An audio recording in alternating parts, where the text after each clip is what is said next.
supporting women's health through medical cannabis.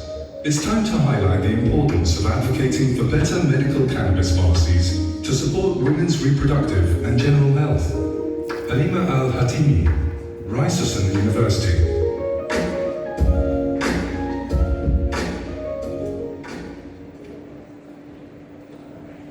Hello everyone, my name is Halima Al-Hatimy. I'm the founder and president of FemCare Community Health Initiative.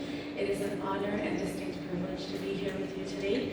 It is especially inspiring to be surrounded by so many like-minded people who are also working towards an industry based on the principles of inclusivity, evidence-based practice, and innovation. Today's presentation, can everybody hear me okay? Yeah, okay. So today's presentation is going to highlight the importance of seriously legitimizing the therapeutic potential of medical cannabis on menstrual pain management. So a disclaimer, the content delivered in this presentation is firmly for informational and educational purposes only. It is not at all intended to be a replacement or substitute for the recommendations or advice of your physician or registered healthcare provider. The content contained in this presentation should not be used for diagnosing or treating a health problem or disease or stopping any current treatment plan. So the agenda, I'm just going to share my personal story with you of how I became a medical cannabis user and eventually a medical cannabis advocate. And I want to talk to you a little bit about endometriosis, what the science is saying about medical cannabis and menstrual pain management. Then I want to give you an anthropological perspective on cannabis prohibition, and then talk about some of the work that I'm doing to address this issue.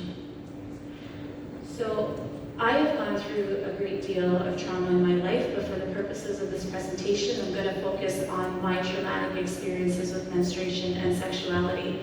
I was 5 years old when I first learned that I was sexualized.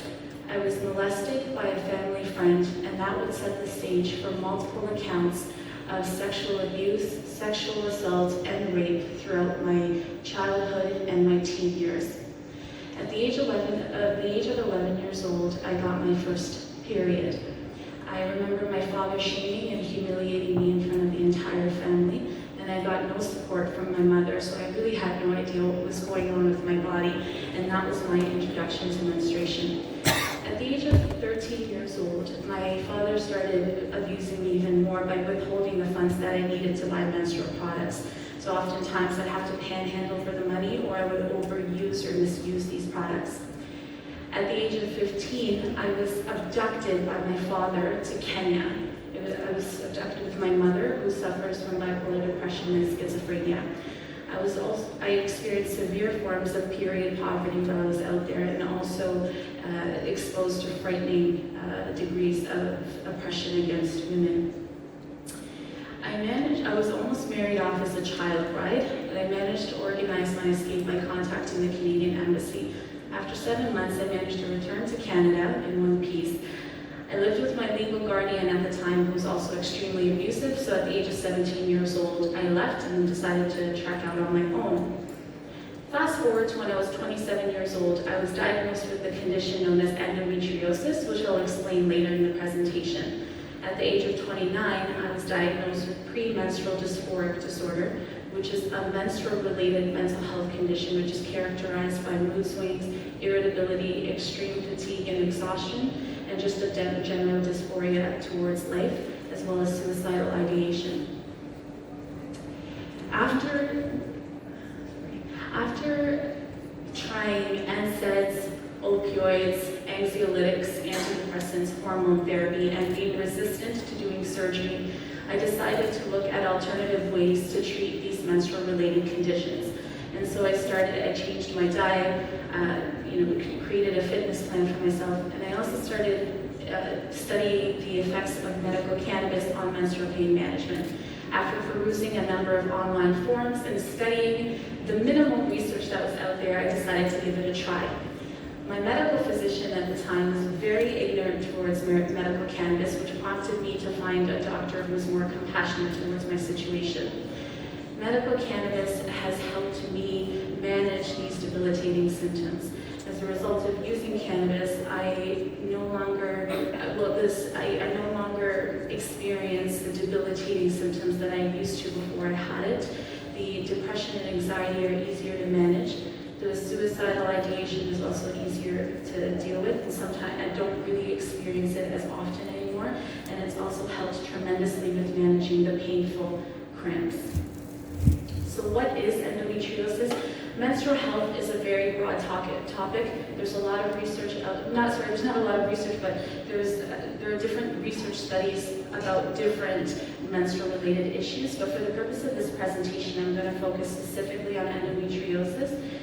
So this is a disease that's characterized as abnormal growth of the uterine lining outside of the uterus. So instead of shedding it all at the end of the month, some of it grows outside of the uterus into other parts of the reproductive cavity.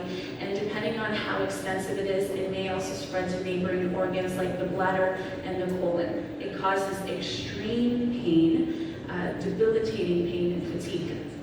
The current treatment options are medical management, so Lupron, which is a anti-cancer agent, analgesics, NSAIDs, or hormonal therapy like Bisan, or surgery, either diagnostic or therapeutic, so laparoscopy or a hysterectomy, which is the removal of the reproductive cavity or at least a portion of it. It's estimated that about 176 million women worldwide suffer from this condition. We don't know what causes it, and currently there's no universally acceptable treatment for it. So I'm not going to go through all of the literature because I am short on time, but the first two studies here were based on surveys that were done on women who use self-medicate with cannabis, and the majority of them said from the results that medical cannabis was highly effective in treating their menstrual pain. This study, the third study here, was a literature review that was done to suggest that the endocannabinoid system is involved in the mechanisms of endometrial pain, suggesting that targeting the endocannabinoid system to treat endometriosis with exogenous cannabinoid therapy may very well be an effective treatment. Now, I wanted to make sure that my research was well-rounded, so I also looked for studies that suggested that cannabis has a negative effect on menstruation. So this study here says that medical cannabis has anti-aphrodisiac effects if it's used in high doses, but aphrodisiac effects if it's used in low doses. So how is this relevant to my presentation? One of the symptoms of endometriosis is pain on intercourse. And so it's suggesting here that medical cannabis may actually be an effective agent to use to help relax and also minimize the pain during intercourse.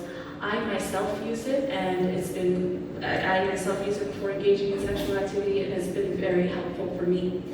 The last study here that was done on rhesus monkeys, so it's preclinical human trials, suggested that cannabis may actually have disruptive effects on the menstrual cycle by shortening the ovulation phase. So there's 4 phases, suggesting that it shortens the ovulation phase or it disrupts the balance of menstrual hormones.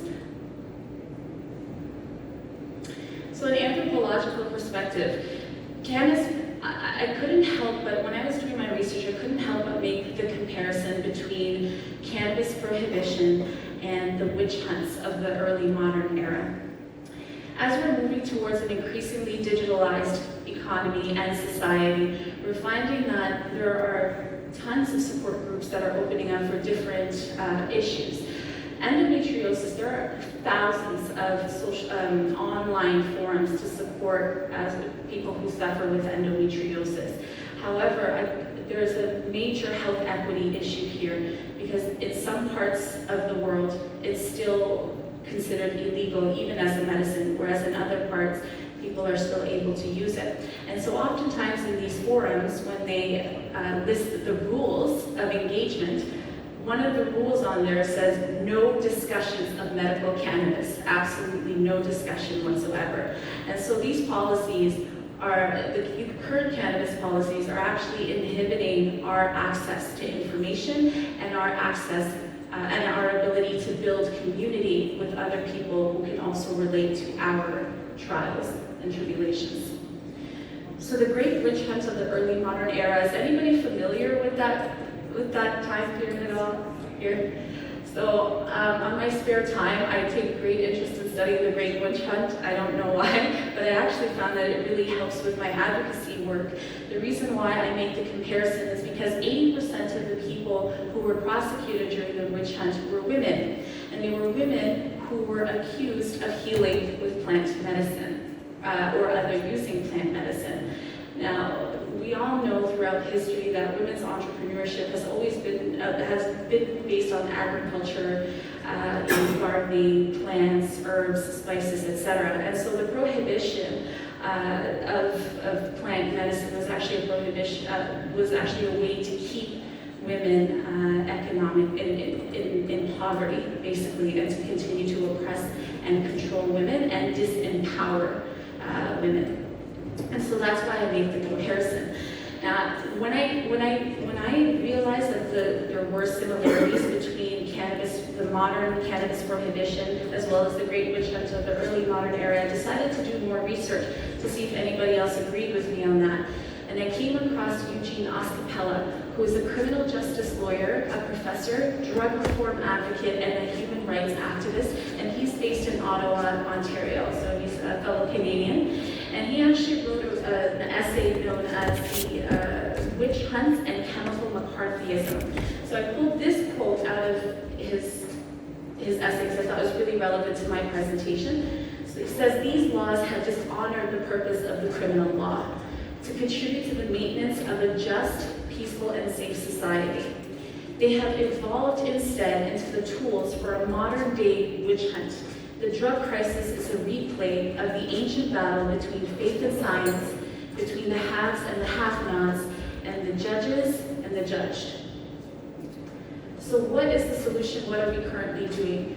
So as I mentioned earlier, I founded FemCare Community Health Initiative. It started as a grassroots organization back in 2015 to distribute menstrual products to low-income and homeless people who menstruate. And I realized as I was doing this work that there was a great need for menstrual policies as well as menstrual policy research. And so I decided to register this nonprofit organization. The business model is disruptive, interdisciplinary, collaborative, transpartisan, so we work with all parties, problem-focused, evidence-based, entrepreneurial, and innovative. So see, these are some of the policy changes that we have successfully managed to implement in Canada on all 4 levels of government. In December 2018, a motion was passed to conduct an environmental scan to assess the situation about period poverty. So our organization managed to get period poverty on the political agenda in December 2018. Since then, this has been an explosive topic in Canada. A menstrual pilot program was passed in May 2019, so we were the first North American organization in history to get a government body to fund menstrual products for women in need. In May 2018, the private sector joined our movement, and they've also been working on campaigns to destigmatize menstruation by ensuring that menstrual products are distributed through malls and public spaces, etc. So I'm being told that I'm talking too much, so I'm going to stop here. But these are some of the most, and the last thing that I thought was really important is our next goal is to put menstrual pain management on the political agenda. So last week I met with the Canadian Institute of Health Research and emphasized to them that there's a need for more attention and resources to be put towards studying the therapeutic effects of medical cannabis on menstrual pain management. So these are just some of the pictures of some TV interviews and the work that we've done. And that is the end of my presentation. So there's so much more, and I'm sure you have a lot of questions. You can ask. I'm going to be outside. If you have any questions you'd like to talk to me, if you have any comments about my presentation, I'd be more than happy to engage you. I appreciate you all so much for taking the time to listen to my presentation today. Enjoy the rest of your afternoon.